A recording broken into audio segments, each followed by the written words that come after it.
আসসালামু আলাইকুম। হ্যাঁ, কেমন আছেন আপনারা? হ্যাঁ, এই জমিতে তো আগে পাট চাষ করতেন, এবার তো ভুট্টা চাষ। কি কি ব্যাপার?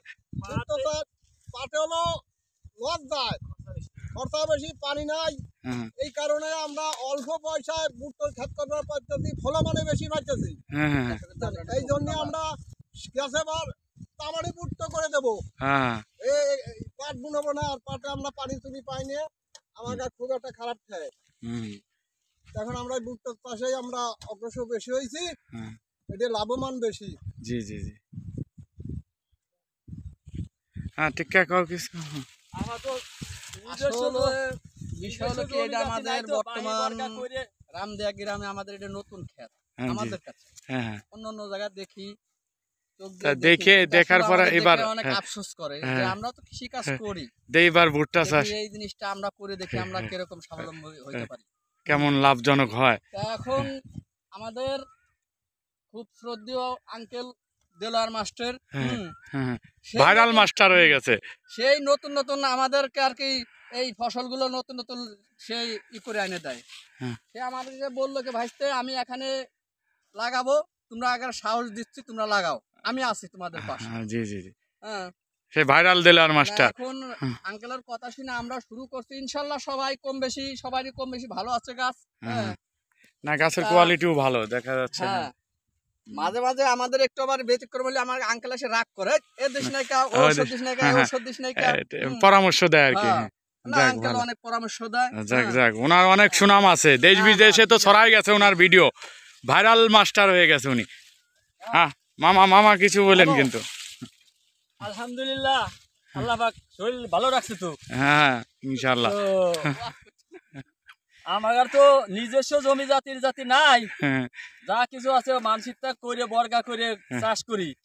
তাতে যদি সরকার যদি একটু পর্দা হয়ে দিত, একটু দাম টাম বাড়াই দিত, ফসল আদি যা হয় খরচা হয়ে যায় বেশি। ওই পাট ছাইড়ে দিয়ে বুট আইছি কোন জমিতে, পাটে খরচ বেশি, খরচা বেশি, পাটে যে দাম পাওয়া যাচ্ছে না, জাগ দেওয়ার জায়গা নাই, আরা খাবে মেশিন দিয়ে পানি দিয়ে সেচ দিয়ে, তাই পাটে জাগ দেওয়া লাগে। তাই সরকারের কাছে এটুকুই আবেদন যে একটু পাটটার যদি দাম বাড়াই দিত, দামটা বাড়াই দিলে পাট যে ফসলীয় কৃষকের দিক যদি সরকার চাইতো, তাহলে সরকারের দিকও কৃষক চাইতো। সরকারের কাছে এইটুকুই আবেদন যে এই যে ফসলা দিয়ে আমরা যাই করি, একটু দাম যেন একটু বাড়াই দেয়, বাড়াই দিলি পারে সরকারের দিকে আমাকে আরো নজর থাকবে যে তারে ছাড়া ভোট দেবো কারে, ভোট তারেই দেবো, সে আমাকে দিক চাবে, আমরা তার দিক চাবো, তাছাড়া আর কি করবো। আমার তো পর্তা হইতেছে না, বর্তমান যে খরচ এক ভাই বুই ভিজাবার গেলে 5-6 লিটার তেলই লাগে।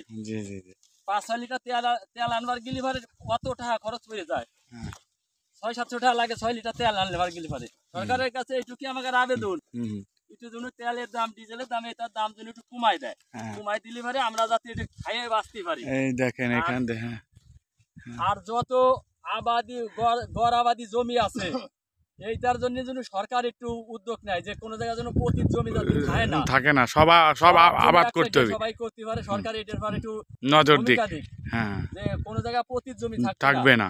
আর যত পুকুর পুষ্করণী আছে সব জায়গায় মাছ ছেড়ে দেওয়ার জন্য সেটা এই মানুষের একটা লোন করে দিক, জায়গায় পুকুর পুষ্করণী আছে, যাতে সরকারের দিকে সবার টানতে হয়, আবার তারও এই জনগণের ভার টানতে হয়। জি জি জি, ধন্যবাদ আপনাকে।